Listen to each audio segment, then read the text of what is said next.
Bear down, Chicago Bears. The organized team activities have started with the first organized team activity, the Brian Urlacher beer butt chug, and I think the winner was Tevin Jenkins. So shout out to Tevin Jenkins for winning the inaugural Brian Urlacher beer butt chug.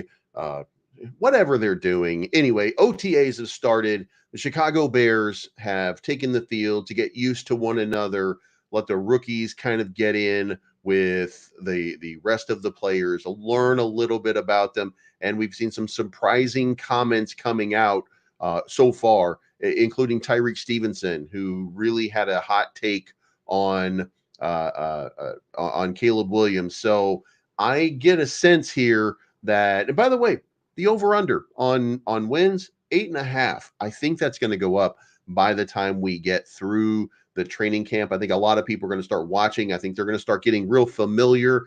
And one of the things that seems to be repeating itself over and over and over again for everybody who's watching is that Caleb Williams does not come off like a rookie. He does and will make rookie mistakes. There will be moments where we're like, oh man, you should have done that. But overall, I get a real sense that most of the people who are watching him in action are saying, this guy's been waiting his whole life to do this. He seems a little bit wise beyond his years, and the mistakes that he makes are not as serious as the mistakes that were being made in the third year of the previous regime. So a lot of people getting super excited right now. I think the Chicago Bears are probably in a very good place, and provided that a few more pieces get added into this mix, if you will, then we could be looking at a very special and surprising season for the Chicago Bears. And let me also state for the record that when you look at what these guys do, in that, I mean, DraftKings and all these companies that are putting out, they're basically saying that the Chicago Bears would be a 500 football team. They have not yet evaluated. These numbers are subject to change. When you get into it right now, you might be getting into the deal of a lifetime if you are a gambler and you're using DraftKings or something like that. But later on, then you might be looking at this changing to 9.5. You might even see it show up at 10 games before too long, because I think once the again people start to lock in and they really get a sense of what could be happening, then I think people are going to start to like the Chicago Bears a whole lot more. So let's get into it.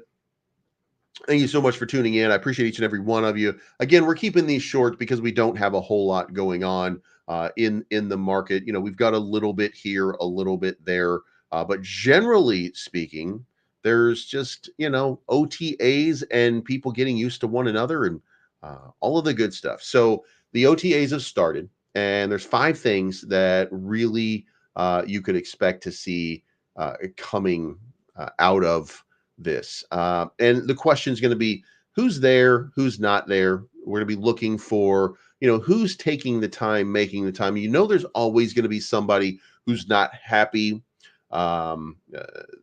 that with whatever situation is going on. There's people who just don't want to be part of it. And we don't really have any real negative information coming out about people not showing up to the OTAs. We don't have, hot breaking news that people are just, hating. The only thing that we have has been positivity so far. So hopefully that means that we've got a nice group of people here getting ready for this season. This is not the moment. This is not the time. Not the time. And I'm not sponsored by that, so I don't have to say, by the way, I'm not sponsored by DraftKings, so I don't have to say this. But who shows up is going to be very, very important. And, we'll see. And then the question, again, I put a video out last night on the quarterback battle. And there's a lot of speculation right now that Tyson Bagent could be released. Now, I'm going to give you my take on it right now. I don't think there's a chance in hell that Tyson Bagent is going to be released. I don't know for sure. I've seen some videos on Twitter. I've seen some of his arms. I've seen some of the throws that he's been making, stuff like that. and he looks a little bit better than what we had seen last season, or at least it feels like it to me that he may just be a little bit better with arm strength than he was last season. If that's the case, and if that's really happening, then I think the Chicago Bears would be doing themselves a disservice by getting rid of the backup that they're paying less than $1 million for the next 4 or so years. I don't know what his contract is. I guess maybe since he was undrafted, his contract might be a little bit different. But he's also got a rough road. So you're getting this guy at a very inexpensive sort of rate. So I don't think that it would behoove them to get rid of him. Brett Ripien would be my choice if you're going to bring in somebody like a Ryan Tannehill or something like that. However, here's the other piece, and the reason that I don't buy this, even though I put a video out on it yesterday saying that this is what the rumblings going around where that Tyson Bagent could be released. The reason that I don't believe that that's real is just simply he's too talented as a backup. It just in case you need him, and I think that it's nice to have somebody like a Ryan Tannehill. It's nice to have some kind of veteran presence. Hey man, hire Tom Brady for a year, see what happens. To kind of develop and mentor Caleb Williams. Like I could see a bunch of different scenarios where you bring in somebody, but really, I think that the quarterback coach, I think that the offensive coordinator, I think these guys are enough at this point, especially considering the type of atmosphere that we're and by the way, Caleb Williams' willingness to learn and improve and get better and better along the way, I think is a very important thing. So I get a real sense here that we might be looking at something really, really cool. I don't know that we are. I don't know that we are. However, there is a possibility. There's a real possibility. Also, by the way, we just brought in a new player, Reddy Stewart, and this is one of those guys that he was a turnover machine. In I think he went to one of those colleges, like one of those smaller colleges. But this guy was what you would call a ball hawk. So anyway, 5 things that we need to know. Quarterback battle. I think that Tyson Bagent's here. I think Britt Ripien's going to be gone. Austin Reed. I don't know where. I don't see Austin Reed as making the team either. Even though he was Caleb Williams' buddy and things like that. I think that if they do go with a veteran presence, it would be like a Ryan Tannehill or something like that. So, but it'll be interesting to see exactly how this plays out. Also, everybody wants to know so far, how does Caleb Williams mesh with all of the talent that could be around him coming into this year? And of course, we just got that update from Tyreek Stevenson, where Tyreek Stevenson said that he was super excited, that he likes the look of what he's doing. Like he's really become something of a fan of Caleb Williams in a very, very short time. In fact, let me find the quote from him.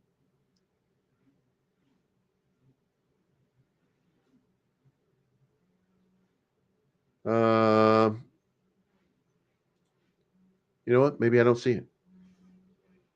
Anyway, Tyree Stevenson made a comment yesterday saying that he looks the part, that he looks he looks pretty wise for his age, that he doesn't play like a rookie and he's not performing like a rookie at this point. So I think that, at least we've got some people recognizing that Caleb Williams is kind of fitting in pretty well and coming along very nicely. And then finally, I don't even know if that's finally.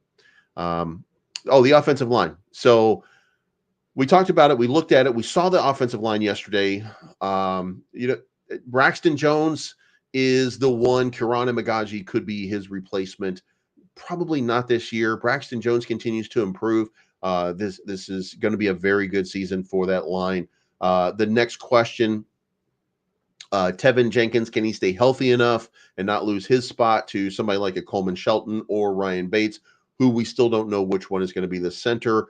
Matt Eberflus originally penciled in Ryan Bates as the starting center, but you just don't know at this point how that's going to work out. It's going to be how these guys gel together, how they work together what it really looks like, right?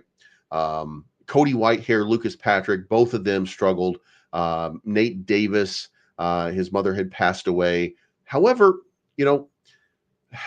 these guys have potential. There's a lot of potential here. The replacements to Cody Whitehair and Lucas Patrick in Coleman Shelton and Ryan Bates. Nate Davis on the upside, hopefully. There's a lot to like about this line. Rated, by the way, number 16 and number 20. So at least middle of the pack in the eyes of a lot of different people. And then the final piece is, what about special teams? Can we pin people back with Torrey Taylor? And can we find a guy to return punts and return kicks with the new kick setup? By the way, if you haven't seen it, I suggest that you go check it out. It's going to be real interesting to see how these guys put this together. So I would be certainly looking for a big change. Now, the end zone, the way that this works is the teams are going to line up like 10 yards apart towards like the 40-yard line. And so that way you're not, if you're a defender or if you're on the kick team, you're not getting a running start to just explode through and start annihilating people and knocking them down, et cetera, et cetera. So what does that do for the way that people are going to kick? And you're going to be incentivized, by the way, to not let the ball go in the end zone. So, if the ball goes from the zero from the end zone to the 20-yard line, then it has to be returned. If it lands short of the 20, it's blown dead and the ball is placed on the 40-yard lines. And if the ball lands or rolls into the end zone, it's a touchback. Instead of putting it on the 25, you're going to be putting it on the 30. So you're going to be incentivized to kick the ball to these players and make them return the ball. But again, you're going to be facing one another almost like a real offensive defensive play where the teams are going to be facing one another and they won't get a running start. The only person that's going to get some sort of running start is the guy that receives the ball at around the 5-yard line. He's going to be the one that gets the opportunity to make the breaks. And that's going to, I think, I think this makes the game a little bit more exciting. And I would encourage you to go watch some of the XFL games or UFL games and see exactly how this play works. It really gives you a little idea that, at the elite level, and by the way, they're going to need to practice this. They're going to need to practice this a lot. And they did sign Ian Wheeler for that purpose as well. So interesting times in Chicago, and I'm super excited about this. We're going to get more information as we go. Now, for the projected roster, there's been some updates. And for quarterback, in the quarterback position, it's now projected that Tyson Bagent is going to be the backup, but we don't know for sure. And that the number 3 quarterback is going to be Austin Reed, which I don't know where that leaves Brett Ripien. I assume that means that he's probably going to end up being released.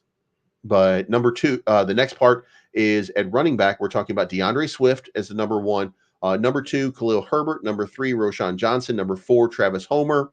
And then number 5, Kerry Blasingame. We don't need that many running backs on the roster. I still project that Khalil Herbert is going to be traded before we get in there because he has value and he's been a great player. Now, at wide receiver, DJ Moore, Keenan Allen, Roma Dunze. And then you have Tyler Scott, Dante Pettis, and then Velus Jones Jr. As your 6-man rotation. At tight end, you've got Cole Kmet, Gerald Everett, and then Stephen Carlson. At offensive line, you've got Tevin Jenkins, Darnell Wright, Braxton Jones, Nate Davis, Ryan Bates. But your backups, number 1 backup is going to be Coleman Shelton. Number 2 could be Kiran Magaji by the time we get to the 53-man roster. And then Matt Pryor, which it's going to be weird to see him skipping over. They're going to put a lot of faith into Kiran right now. And then Jatire Carter, Jake Curran, who came over from, if you remember, Seattle.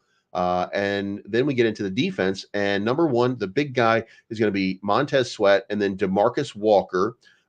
Then Austin Booker is going to be the 3rd defensive end, followed by Jacob Martin, which makes more sense than Dominique Robinson. That, I think, probably spells the end of Dominique Robinson. I don't know for sure yet, but he could be a cap casualty leading into the real start of training camp. So then you have Andrew Billings. And guys, the Andrew Billings is probably one of the best run stoppers that we have right now.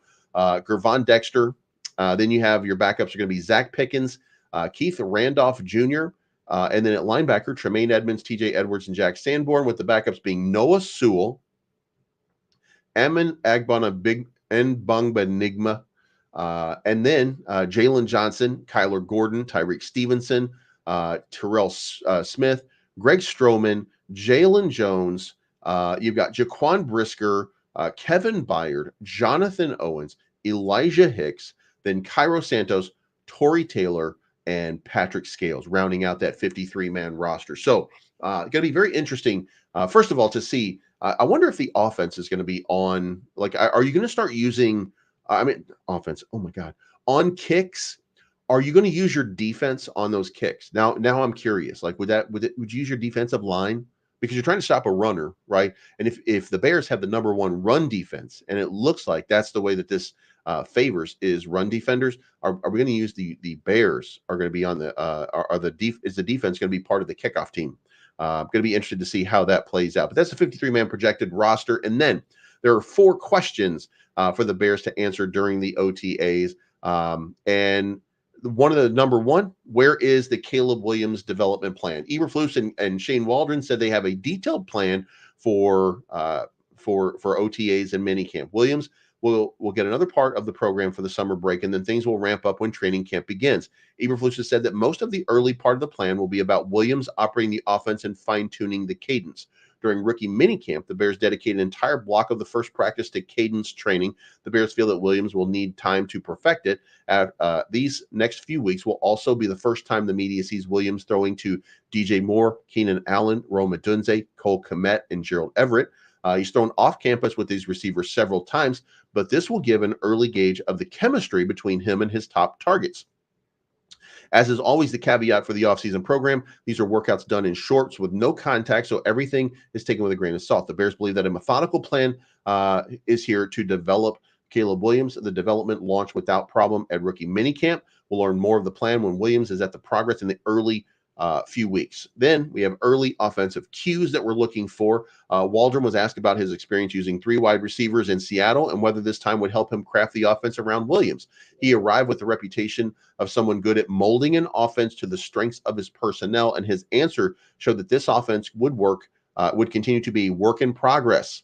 I think for us on offense, we want to be able to be multiple on offense. And so with the addition of wide receivers, having 3 receivers, 2 great established vets, we've got other young guys that are coming up on the roster as well. It just allows us to continue to be multiple, allows us to, on a week-to-week basis, see what kind of matchup advantages or something that we can look to lean heavier towards. And with Cole and Gerald and the other tight ends and Blasingame at fullback, we had a lot of different pieces that we can utilize. And so for us right now, this is the time of the year when we're trying to figure out how everyone is going to carve out their individual role in the 2024 offense. And the more good players you can surround yourself with, the better you're going to be as a coach, obviously. So it's been a tremendous offseason of being able to do that and add different pieces. And then the guys that are returning, they're continuing to learn and grow and become better players. Now, look, does it not excite you to see the comment that Shane Waldron just made, in that he's looking on a week-to-week basis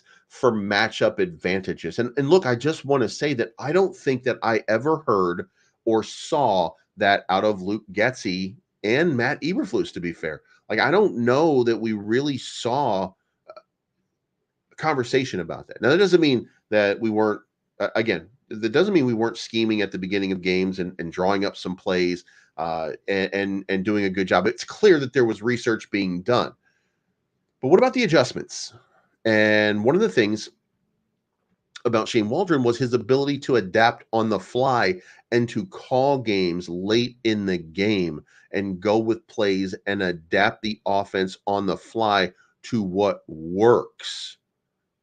Luke Getsy, it would seem to me, it was just one of those guys that wanted to just outmuscle you, which is fair. I mean, it's still a strategy, even if it was the wrong strategy for this team. He wanted to outmuscle you and impose his will on the opposing team, as opposed to cause the opposing team to when they make an adjustment, he didn't make adjustments. He just wanted to fight the same fight. Just a little weird circumstance. And it'd be nice. It's really nice to see somebody talking about the sort of things that we all as fans, we've been complaining about for a long time. So hopefully we're going to see something good out of it. So, but speculation, if nothing else. The offseason program did tell us, by the way, do we know if it's Ryan Bates or not? So we don't know that. Right now, what we see is Ryan Bates starting and Coleman Shelton backing up. However, what if Coleman Shelton starts showing out? What if depends on how it depends on how this thing it plays out. So, but we'll keep an eye on that one to see how it best plays out. And then finally, DeAndre Swift. Swift is coming off a 1,000-yard season with the Eagles and is expected to get the bulk of work as the lead back in Chicago. Khalil Herbert and second-year back Roschon Johnson will complete for the RB2 spot. Herbert was effective when healthy last season, but he struggled to regain his burst after an ankle injury. Herbert's pass protection was an issue throughout the season, something that DeAndre Swift, in fact, excels at. So this is a good opportunity. Johnson rushed for 352 yards and 2 scores on 81 carries. The Bears like his physicality, but needs to see more from the rookie as a pass catcher and blocker. However, he did have 39 catches last season, as many as Darnell Mooney as the number 2 wide receiver. So Roschon Johnson has some serious value for this team, which is why I continue to say I think that Khalil Herbert is probably kind of on the chopping block, if you will. So again, we're going to kind of watch the OTAs for the next day or so and see exactly how this all sort of plays out. So from that, let's get into a couple different things that we got on Twitter. And I don't know how you feel about it. I'm not sure how you guys are going to feel about this, but and I don't know if it, by the way, I don't know what's going on here, but it says Chicago Bears wide receiver DJ Moore has decided to voice his full support for 2024 presidential candidate Donald Trump. I can't wait for Trump to be my president again. What are your thoughts on this? I mean, hey, lower taxes, and I am part of cryptocurrency, so crypto adoption. That even though the Biden administration has approved Bitcoin and Ethereum ETFs, it's still anyway. So we'll see whether or not this is. We'll see how this plays out. But DJ Moore out in support of Donald Trump, and again, Troy defensive back Reddy Stewart, turnover machine, has been signed as an undrafted free agent by the Chicago Bears. So we've got another big turnover machine. And I think that if not for anything else, that now the Chicago Bears have pieces in place that are continuing to kind of develop. And look, undrafted free agents notoriously don't make teams, or they don't show out as we would want them to because they didn't get drafted. And you're looking for a diamond in the rough. You're going to find a lot of rough before you find that diamond. So hopefully somebody like Reddy Stewart becomes a contributor. And look, challenges for starting jobs. The most important thing right now for the Chicago Bears is to create an environment in which everybody is fighting for their job, whether it be Caleb Williams, who's going to be grandfathered in, of course, as the number 1 quarterback, but he should be fighting for his job from Tyson Bagent or whomever else might be on that roster.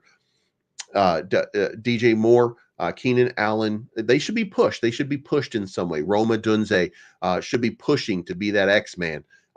Tyler Scott, with a little bit of improvement, should be pushing the rest of the wide receiver group to be better. Stephen Carlson should be pushing Cole Kmet and Gerald Everett. I'm hoping that we see a lot of competition heading into this, and not your basic competition where we're just deciding on roster spots, but I mean competition for starting positions. If you want the Bears to improve, that's how they're going to improve. We love Tevin Jenkins, but if Tevin Jenkins can be outperformed by Coleman Shelton, then I want Coleman Shelton starting, or Nate Davis. If Kiran Magaji is ready to overtake Braxton Jones, I want him on the field. I want that guy to be the one. I want him to learn as much as he possibly can. And look, I told you guys before, I think that the Chicago Bears are in for a 13-4 season. I look at and by the way, it does not fall on me. I'm not deaf or blind, or I see the obstacles that are in the way. I see that even though we have the 3rd easiest schedule, we also have some places where we could fall apart, where we could underperform, and maybe win 11 games, maybe win 10 games. I do think that this is a playoff team, and I would be disappointed, and I think the city's going to be vastly disappointed if we don't make the playoffs. If we start losing games that we should have won, if we see cracks in the makeup of this team very early on, and we don't immediately adjust and correct the problems, could be another one of those. It'd be the last season of Matt Eberflus, I can tell you that. And you know what? The funny thing is, we're at a very difficult, weird sort of situation. And I do want to go back and I want to stress this administration is on the clock. We keep saying that, or at least we mention it in passing sometimes. Ryan Poles, I think, has done a fantastic job at drafting people and bringing in talent. But once you get past Ryan Poles, who I do think probably has the endorsement of Kevin Warren, and for that matter, I think Matt Eberflus at the moment has the endorsement. However, they're both looking at the flaws in this team. They're both seeing the same product that we see on the field. They're both seeing the same problems that manifest themselves.